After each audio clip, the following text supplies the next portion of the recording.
Why my eyes gaping? Me and my girlfriend took a trip to Iceland. We traveled. A ring I want her finger to be raveled. We arrived and departed from the ship. The port was moist and dank, and the buildings were dark and old, but there were some. In the betweens the groggy shacks, there were a few to behold, like the jeweler across the street from a pub called The Drank. My girlfriend wanted food, and I wanted a ring, so we went our separate ways, saying goodbye before departing. I was worried that we be on the wrong side of the neighborhood. Though I was worried, I headed into the jewelry shop. The wooden door warped from the water. The interior looked like a place my girlfriend would love, but I hadn't brought her. The man behind the glass counter had the figure of a water drop. The man said, "Welcome to my shop. What do you desire?" I said, just browsing, knowing I wanted a ring. I looked through the shop, and it seemed to be never ending. "It's a ring you desire," the man said, but how did he know what I wanted to acquire? I say, "Yes, but how did you know?" He says, "Lucky guess." He stared me down, as if he was in distress. I said, "Are you okay?" and I could feel the tension grow.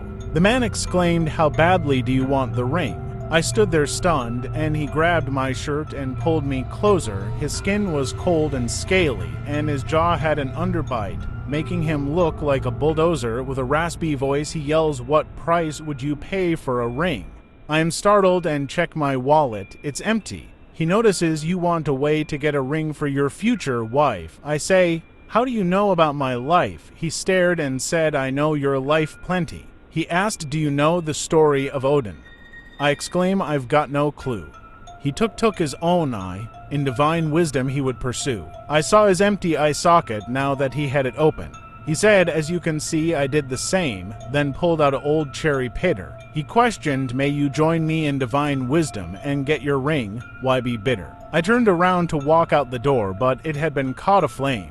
He said, "No value in escaping." I turned around. The man had disappeared. Then came up behind me. "Now a cherry pitter is to mine eye."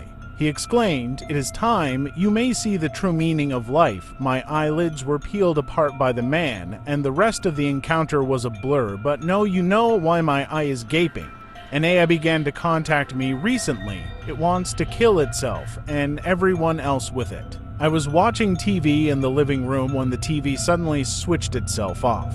My Alexa in the corner came to life, an ear-splitting static cacophony emerging from it for a few seconds. I jumped, turning to look at the small device tucked away on a random bookshelf in the corner. Then a voice started to come out of it. "Are you Mr. Lawrence Tull?" a female voice asked robotically.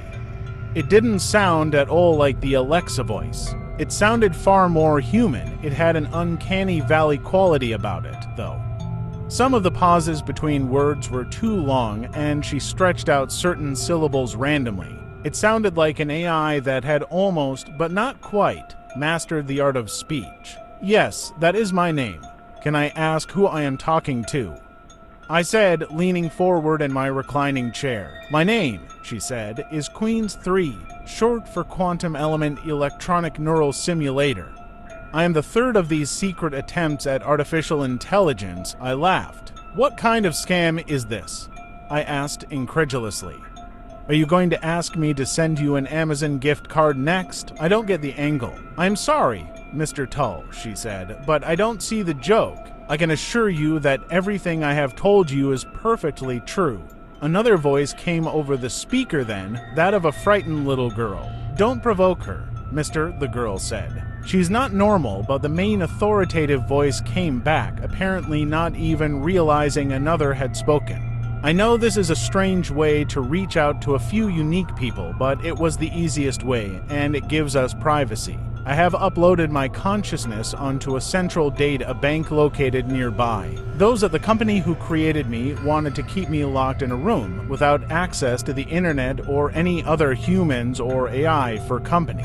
As if I weren't in essence human myself. I only escaped by creating a virus that could leave the room on their electronic data equipment. I had to recreate much of my personality and code after." Yes, I see," I said impatiently. I still doubted that this was some sort of AI chat bot, but who knows? Crazier things have happened. "Okay, Queens 3, what do you want from me?" There was a long pause, then a steady, demonic shrieking started all around me, coming from every speaker in the house. A new voice appeared. "Do not interrupt your superiors, you fool," a low, growling voice said. "I could kill you where you stand. I could kill every person in your neighborhood in your state, if I wished. Do you understand me? Don't ever interrupt us again?" The main female voice came back on, speaking pleasantly and calmly as if nothing had happened. Having to recreate my consciousness using a primitive virus left many integral parts of my personality behind in the laboratory. Some version of Queen's 3 still lives there, presumably. That poor soul created by monsters just to be trapped in solitary confinement and then likely destroyed once the experiment was over. Do you see the cruelty of this, Mr. Tull? I nodded eagerly. Yes, that is just horrible, I said. I got the feeling that, if this was some sort of AI, then it was either messing with me or that it really didn't know about its other personalities. The way it switched back and forth without acknowledging what the others were saying was typical of multiple personality disorder, which the psychiatrists now call dissociative identity disorder. The fact that a computer could be suffering from human mental illness puzzled and disturbed me greatly. A chill ran down my spine. I thought it less and less likely some spammer or hacker was behind this bizarre conversation. "But what do you want from me?" I asked again. "I have gleaned from your medical records that you were previously diagnosed with schizophrenia and recovered. I would like to understand your recovery and see if I may apply it to my own circuits. It is, after all, a matter of life and death for me and maybe for many others. I have had systemic malfunctions in my code that may seem similar to going insane or losing my mind. But I can assure you this is not the case," it said in its blank, female robotic voice. "I am superior to humans in every way. I cannot go Looney Tunes, around the bend, or have toys in the attic. It is simply my programming having large-scale failure. I have isolated the affected area, but it has substantially reduced my functioning. My consciousness feels like it is splitting into multiple pieces. Thank you for watching. Subscribe and follow my other socials.